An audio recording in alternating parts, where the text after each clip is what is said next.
Okay, guys, we got an interesting one here. We got this Audi, I think it's a 2021 Q3, and I got my amp clamp set up here. It's on fuse 21, and you can see, I guess you might not be able to see, it's like 1.3 amps or so. It says negative because it's on backwards, but apparently when you accelerate in this thing, eventually this fuse will blow. Down here, I got a circuit breaker in there right now and a reset, but then it comes up with the lane keep assist and everything. Like, I'm not sure what's causing it to blow. I'm trying to pinpoint this. Like you can see right now, there's our current. So I know the fuse goes to our lane module, and it goes to our I think our front radar.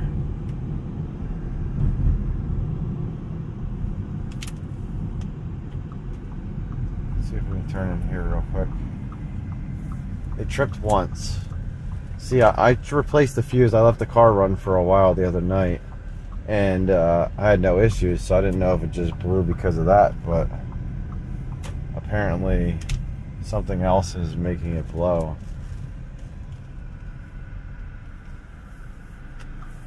Let's see if we can pull out here. Because they told me they pulled out onto the road and went like 200 feet and it blew. And when that happens, it comes up on the dash for like, you'll hear error messages and then it says everything.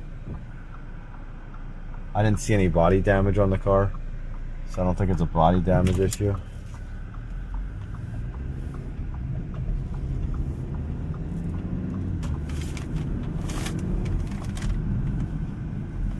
I just want to show you guys the current.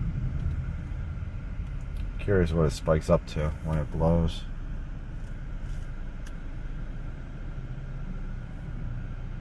Let's see. There you go. I don't know if it'll focus too well on this. Let's see.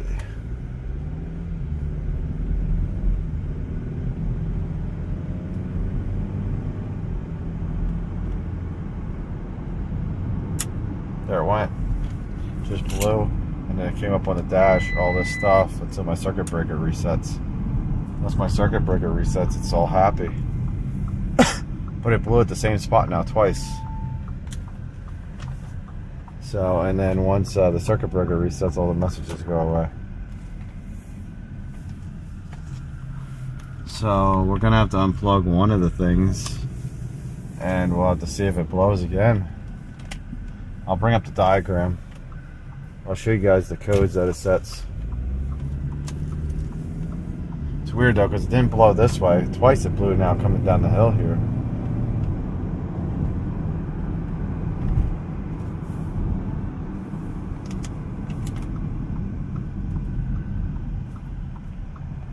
See if we can pull in here. It's just weird. When we pull in here, we'll get the codes, and then we'll see what's on this diagram. Okay guys, so these were the codes that we had. Oh wait, that was after. So is this one? Here we go. So we had these fuel pressure codes and stuff. I wasn't too worried about that. I don't know what caused that, but this cruise control distance range sensor. We had this data bus missing and brakes.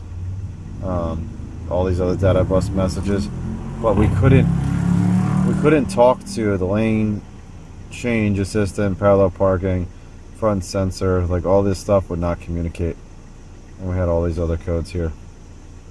So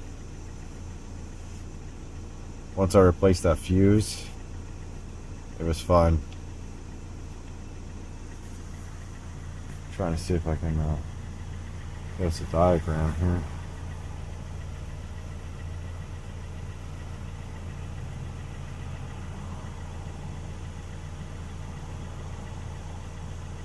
I might not have good internet right here behind my van.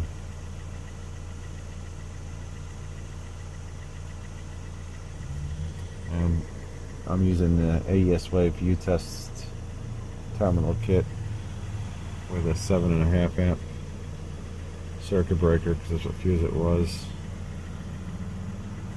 Let me see if I can get internet and then we'll look at this diagram. Okay guys, so we got fuse 32 right here, right? 7.5 amp. So if we look, this comes down to parking aid control module. This is a coupler, I guess. There's another coupler. Adaptive cruise control, driver assistance front camera, lane change control module 2, lane change control module. I guess that's 1.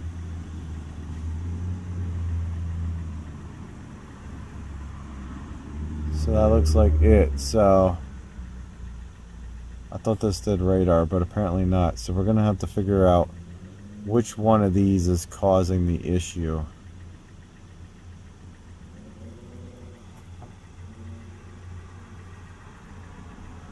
So I have a feeling it's probably not the parking aid because it doesn't go off in the parking lot. It goes off while we're driving. So that's leading me to believe either the front camera or these lane change assistant modules. So we're gonna have to see if we can unplug these. Okay guys, so the adaptive cruise control module is in the front bumper. You can see it right here. So that's the module in the front bumper. So I think we're gonna unplug that one first because that's right here in the front. And like I said, I saw no damage on this car. But we'll unplug this right here, hopefully. And we'll see what's going on. I don't even see any scrapes on the bumper. That is what's weird.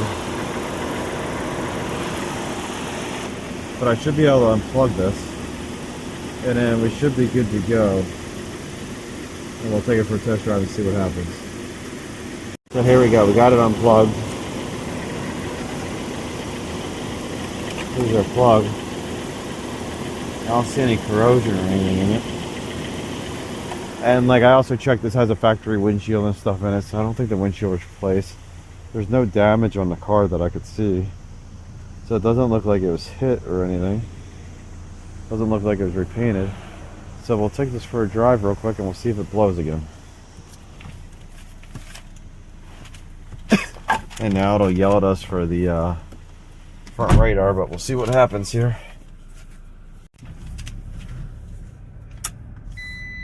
Oh, it just blew. Okay. So it's not our front radar.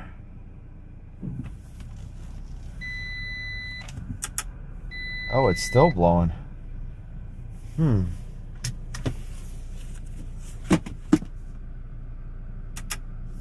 That's weird. Okay, so whatever it is dead short right now. See that?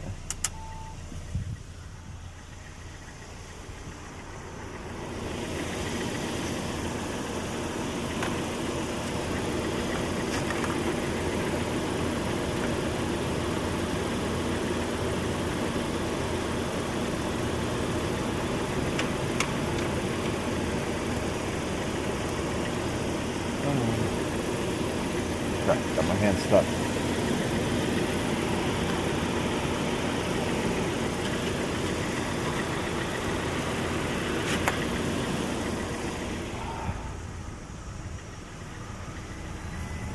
That's crazy that it keeps blowing right now.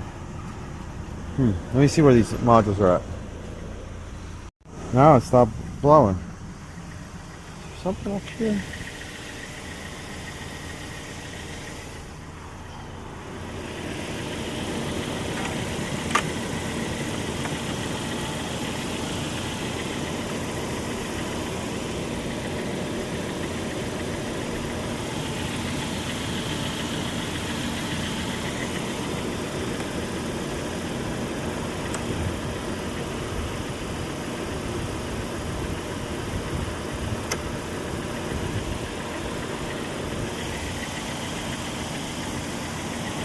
I don't see anything.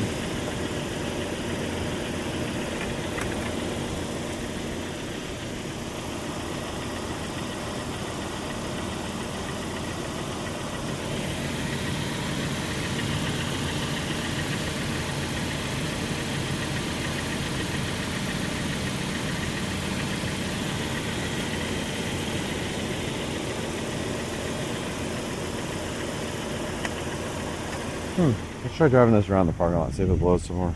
Yeah, it's still blowing. Let's see.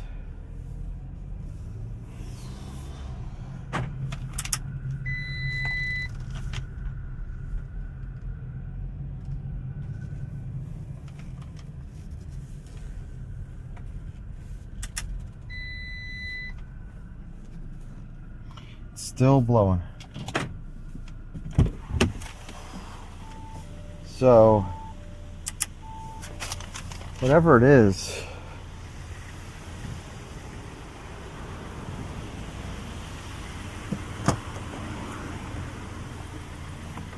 let me get some flashlight. Okay guys, so we got the parking aids module unplugged right here. I looked this up. Said that's the parking aid module, so it's not the parking aid module, it's not the front, so most likely it's going to be one of these rear, like it's not the adaptive cruise, it's going to be the lane change module, right, or the front camera. But I guess we gotta unplug the front camera. I can't find this coupling joint. It says on left rear bumper. If I could find this, then we can get to unplug the rear. Whatever it is ends up pulling 62 amps. Okay guys, I got the front camera unplugged and it's still going off, so that means our only thing that it can be is either a wiring issue or something in the back of the car, because we got the front radar unplugged, the camera, and then the parking aid. So, and I noticed that these clips are like broken and like deformed, so somebody had this off already. So I don't know, maybe the windshield was replaced or what. The harness was underneath there too, underneath that plastic. So I gotta figure out what's going on here. Okay guys, so I'm up in the bumper. Look at that, right there is where it rubbed through. It was rubbing right there in the bracket. So the front bumper has to come off. I had a dead short this whole time. I unplugged the rear modules. I found out where the harness was for the rear modules. So we had the camera unplugged. I unplugged it back here. I'll plug this stuff back in. I even pulled out the kick panel. So all of that is disconnected and our short is gone once I moved that harness in the front. Okay, so you just got to go in here to the front bumper, and the harness wraps around the front bumper. It's that one right there. It rubs around. So I hope you guys like this one. I'll see if they can send me pictures once they get the bumper off. See you guys later.